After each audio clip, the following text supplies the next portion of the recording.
CM Jagan పై రాయితో దాడి వ్యవహారంలో వడ్డెర సామాజిక వర్గానికి చెందిన మైనర్లను బలి పశువులను చేస్తున్నారంటూ టీడీపీ నేత పట్టాభిరామ్ మండిపడ్డారు. 2019లో కోడికత్తి డ్రామాకి ఒక దళితుడిని బలి చేశారని, ఇప్పుడు ఒక బీసీని బలి చేస్తున్నారని ఆగ్రహం వ్యక్తం చేశారు. బలహీన వర్గాలకు చెందిన పిల్లలను మీ కార్యాలయాల్లో బంధించి థర్డ్ డిగ్రీ ప్రయోగిస్తారా అని ప్రశ్నించారు.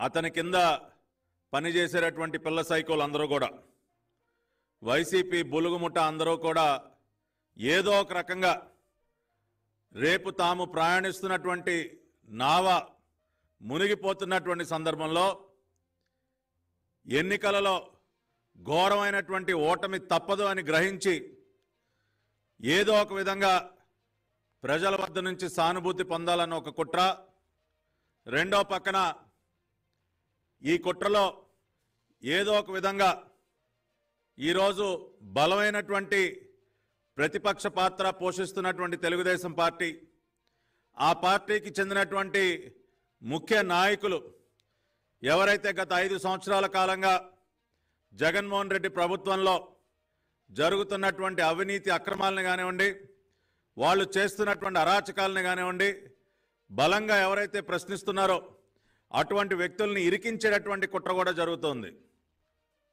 ఒకటి ప్రజల వద్ద నుంచి సానుభూతి పొందే కుట్ర, రెండోది బలమైనటువంటి వాయిస్ని ప్రజల పక్షాన వినిపిస్తున్నటువంటి నాయకుల్ని ఇరికించేటటువంటి కుట్ర.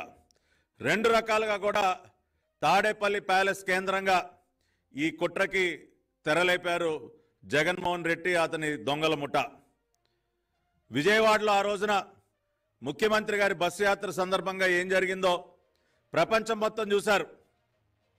ఏనాడు ముఖ్యమంత్రి యాత్రలలో కరెంటు పోనిది ఆ రోజున కరెంటు పోయింది. ఒక రకంగా చెప్పాలంటే కరెంటు తీసేశారు.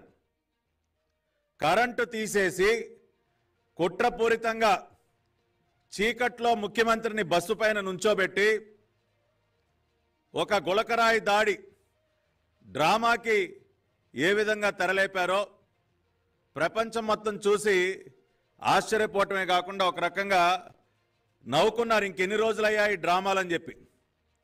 2019 ఎన్నికలకు ముందు విశాఖపట్నం ఎయిర్పోర్ట్ కేంద్రంగా మీరు ఆడినటువంటి కోడికత్తి డ్రామా ఏంటో, దానిలో అకారణంగా మరి ఒక దళిత బిడ్డని బలిపశువుని చేసి, కోడికత్తి సీను పరిస్థితి అంటే వాళ్ళు మనందరికీ తెలుసు.